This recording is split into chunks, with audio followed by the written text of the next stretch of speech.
Hi, welcome back to మీ Tulasi Nirmala YouTube channel. బాగున్నారండి? మేమైతే చాలా బాగున్నాను.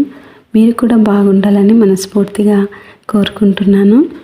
మరి ఈరోజు నేను ఫిష్ కబాబ్ చేసినాను. ఎంతో రుచికరంగా, ఎంతో టేస్టీగా వచ్చింది. మీరు కూడా ఇలా ట్రై చేయండి. అలాగే నా చిన్న రిక్వెస్ట్, ఈ ఛానల్ని చూస్తున్న ప్రతి ఒక్కరూ సబ్స్క్రైబ్ చేసుకోండి, లైక్ చేయండి, షేర్ చేయండి. అలాగే పక్కనే ఉన్న బెల్ ఐకాన్ని క్లిక్ చేసి ఈ యొక్క ఛానల్ని ముందుకు తీసుకెళ్తారని ఆశిస్తున్నాను. అలాగే ఈరోజు నేను చేసిన ఈ యొక్క రెసిపీ ఎందరికైతే నచ్చిందో వారు మీ యొక్క కామెంట్ని తెలియపరచండి. మరి లేట్ చేయకుండా ఈ యొక్క ఫిష్ కబాబ్ ఎలా తయారు చేసినానో చెప్తాను, చూడండి. అలాగే ఈ యొక్క చేపలు మా ఆయన పట్టుకొని వచ్చినాడు.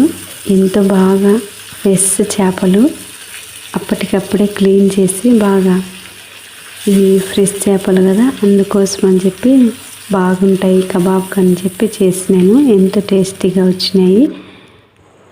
ముందుగా అంతా క్లీన్ చేసి పెట్టుకున్నాము.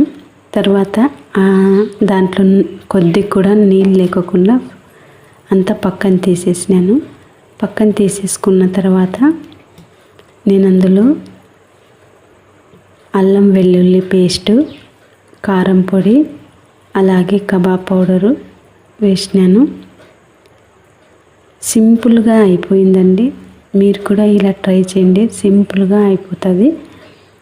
అలాగే కొద్దిగా సాల్ట్ వేసినాను. అవన్నీ వేసి బాగా కలిపేసినాను. కలిపేసిన తర్వాత ఇందులో నేను ఇవంతా పట్టేసుకోవాలంటే కోడిగుడ్డు వేయాల. కోడిగుడ్డు వేస్తే ఆ యొక్క జిగురుకి అంత బాగా చేపలకు అంతా పట్టేస్తుంది అని చెప్పి నేను కోడిగుడ్డు వేసినాను. కోడిగుడ్డు వేసిన తర్వాత కొద్దిగా ఆయిల్ పోసినాను. ఆయిల్ పోసి మొత్తం అంతా కలిపేసినాను. కలిపేసిన తర్వాత నేను కొద్దిగా నిమ్మరసం కూడా పిండినానండి. నిమ్మరసం అయితే కొంచెం మనం పులుపుగా ఉంటుంది కదా, అందుకని నీసు వాసన అంతా రాకుండా ఉంటుందని చెప్పి నేను కొద్దిగా నిమ్మరసం కూడా పోసినాను. ఒక నిమ్మకాయ అంతా పిండేసినాను. ఇలా చూడండి, ఈ వీడియోలో చూపిస్తున్నట్లుగా ఇలా మొత్తం అంతా చేపలకంతా పట్టేసినాను మసాలా అంతా. ఇలా పట్టేసి కొద్దిసేపు అట్లే పెట్టేసినాను. తర్వాత స్టవ్ వెలిగించి అందులో దాని మీద నేను పెనం పెట్టుకున్నాను. ఇది నాన్ స్టిక్ పెనము. దీని మీద నేను కొద్దిగా ఆయిల్ పోసినాను, ఫ్రై చేయడానికి మాత్రమే. ఎక్కువ ఆయిల్లో అయితే నేను ఫ్రై చేయలేదు, కొద్దిగా వేసినాను. చూడండి, ఇలా కొద్దిగా వేసి నేనంతా ఫ్రై చేసేసినాను. ఇలా ఫ్రై చేసేసిన తర్వాత ఒక పక్క కాలిన తర్వాత ఇంకొక పక్క కాల్చల్ల. ఆ పక్కన ఈ పక్కన రెండు పక్కల పచ్చిగా లేకుండా మొత్తం అంతా మసాలా అంతా డీప్ ఫ్రై చేసేయాల. అప్పుడే బాగా టేస్టీగా ఉంటుంది.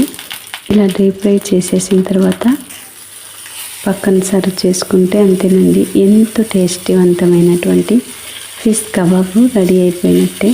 ఒక అభిప్రాయాన్ని కామెంట్లో తెలియపరచండి. అలాగే మీకు నచ్చినట్లయితే ఇలా కూడా ట్రై చేసి ఒకసారి చూసి ఎలా వచ్చిందో అది కూడా మీ యొక్క అభిప్రాయాన్ని తెలియపరచండి. అంతేనండి, ఈ వీడియో మరో కొత్త రెసిపీతో మీ ముందు వస్తాను. అంతవరకు చూస్తూనే ఉండండి Tulasi Nirmala YouTube channel. Please like చేయండి, అలాగే సబ్స్క్రైబ్ చేసుకొని పక్కనే ఉన్న బెల్ ఐకాన్ని క్లిక్ చేయండి. Thank you for watching. Bye.